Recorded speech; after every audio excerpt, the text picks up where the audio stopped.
Good Monday evening, everybody. David Paul here in the KHOU Weather Center. We got a lot to talk about. We have heat. We have our tropical depression. I think more than anything else, the heat is going to be what we're dealing with this week. When we look at the extended, and we'll look at this again, but look at the temperatures. Today's been mid-90s. Tomorrow, we're forecasting upper 90s to near 100. We are going to forecast 100 Wednesday, 101 Thursday, and a 20% chance for an isolated shower Thursday, Friday, Saturday. Those are the impacts right now that we're forecasting from our tropical depression, which may or may not become Tropical Storm Bertha. The storm has struggled to get going today. We'll take a look at that in detail here as we move along. High temp today, okay, we did go to 97. That came at 2:59 this afternoon, so not far from 100 today. 97, 3 degrees off. Normal's 95. The record high is 102, set on this day in the year 2000. Record low 69 back in 1917. Current temps, still 97 at Bush. Hobby's at 95. Sugar Land's 94. Wharton is 94. Look at Angleton, 93. But moisture has pooled across the coastal counties a little deeper in the rest of the area today. So as we look at a gorgeous Galveston, you can see Angleton feels like 109 right now. That's above heat advisory criteria, even though there's not one that's been officially issued for today. Pearland feels like 102. Hobby feels like 102. Galveston feels like 101. Beautiful day down on the island, but it is a brutal day with absolutely no relief from the sky and as far as cloud cover or anything to shade you.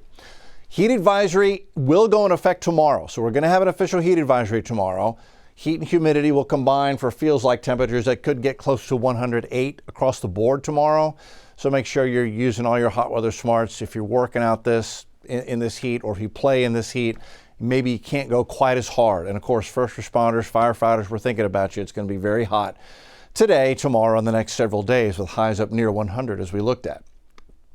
Looking at humidity, this is interesting, and this actually has something to do with our tropical depression. So our dew points are in the low to mid 70s today and tomorrow, making for the high heat index values. On Wednesday, they're going to drop. We're going to get a northerly breeze as the remnant circulation of that low gets close to the Texas coast. That will bring in lower humidity from off the mainland. So lower humidity actually allows our temperature to go higher. So that's why we're forecasting 100, 101 as we head into Wednesday, Thursday. And then you see dew points creep back up to summer normals as we head into the weekend. Okay, tropical depression number 2. So this is the latest forecast cone from the Hurricane Center.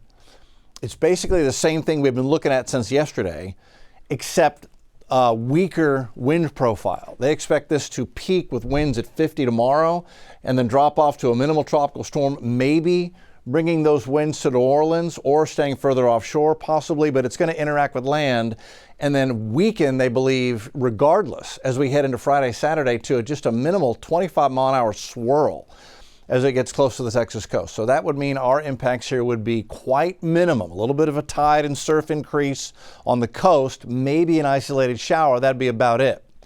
There's a lot going into this forecast. I thought I'd show this to you now. We're going to go through all the breakdown, then I'll show it to you again, and you'll be able to look at it with a little more knowledge as to all the different things going on. First of all, our center is exposed. All the storms have been pushed off to the south and west. That is because of wind shear at the mid and upper levels, literally blowing the cloud tops off to the west-southwest. When that happens, it slows storm development. Sometimes it can completely make storm development impossible. In this case, we've been able to get a tropical depression formed down here, but it's kept it from strengthening to a tropical storm today. Why is wind shear so important? Well, you've got to get a system vertically stacked for it to strengthen into a tropical storm or hurricane, especially a stronger hurricane, needs a vertical stack. That only happens in an unsheared environment. Well, we've got serious shear out there. It's blowing across the storm, and you can see the result is it tilts the storm over. It interrupts and disrupts that burgeoning circulation. It can keep systems from forming altogether. It can tear apart even strong systems, the wind shear. And that's what's going on with that right now. It's facing a lot of wind shear. It's also close to land. So this is pulling off dry air from the mainland already. It's going to interact with land. The global models, when I say global, these are like the big, not quite as high resolution models, but they're ones that we lean on heavily. The American model, the European model, and their AI versions. I've been looking at those as well. And those are all very similar in producing a tropical storm tomorrow and then moving it inland, bumping against land, and that very quickly disrupts and dissipates the whole thing. So that's one possible outcome. Again, that would mean minimal to no impacts here in Texas if that were to happen. The high resolution models have had a more southerly track to them, and they continue with that, although this latest one will put this in motion. There's the system, couple of things. It's interacting with land, so it's pulling dry air off the mainland. That's an inhibition to strengthening. And then we've got all the rain displaced off to the south and west of the center. That's the wind shear, tilting the storm over, kind of ripping it apart, so it keeps it from strengthening. So New Orleans may take a direct hit from the center of the wind circulation, but the impacts for them would be a breezy day, and all the rain would stay offshore Tuesday and Wednesday. And I think the same thing is likely to happen if this scenario plays out and we actually do get some sort of a remnant circulation getting into the upper Texas coast on Thursday, Friday. Wind shear is pushing all of the storm activity off into the Gulf and then south down to Brownsville. And we end up with a north breeze and a breezy hot day. And that's about it. That right now appears to be the most likely scenario. Things can change, but keep in mind that at the moment, that's what we're looking at. Here you see the spaghetti plots, global models taking it inland in a day or two, and the high res having a further track to the west, but again, the result's about the same. It arrives in such a disrupted state that it's really not able to do much to us. I think we will see increased seas on the coast, so marine interests, I would really be paying really close attention to this, even though it's just a little storm for the moment. And of course, we are going to continue to take it one day at a time. We know that things can change overnight. So again, we go back to the forecast track from the Hurricane Center. And now you know all the things that are going on in this to create this model. Interaction with land, wind shear, and that results in these wind speeds that are not forecast to be very strong. We'll continue to monitor that really, really closely.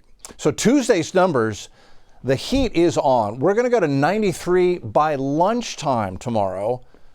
And then 99 is the forecast high. I think some neighborhoods could hit 100 if we get the dew point to start dropping tomorrow. A little lower humidity helps the temperature rise quicker. So 99 is what I'll forecast tomorrow. Feeling like 108. Bottom line, maybe you cancel outdoor plans if you've got little kids involved, if you've got the elderly involved outside tomorrow. Maybe we don't do it with the heat advisory in effect and temps near 100. That's going to be the hottest day we've had so far this year, if we get there. And then as we look at the extended, 100 on Wednesday and 101 on Thursday. I've got 20% rain chance in here just in case we do get some moisture from the remnant circulation of our tropical depression. But that's about it. And maybe that is even overdone. We may not we may see rain chances that are lower than that Thursday, Friday, Saturday from our remnant circulation. Temperatures stay hot. We drop below 100, but we stay in the upper 90s. With those isolated showers, eventually going into Sunday, Monday, we could see higher humidity come back as well. So, it's a very complicated forecast, but it's one that brings heat more than anything else over the next 7 days. Obviously, we'll stay very close to the forecast. Stay with us. Make sure you're getting an update at least once a day, just in case something decides to change out there. That's where we stand. Have a good evening, everybody.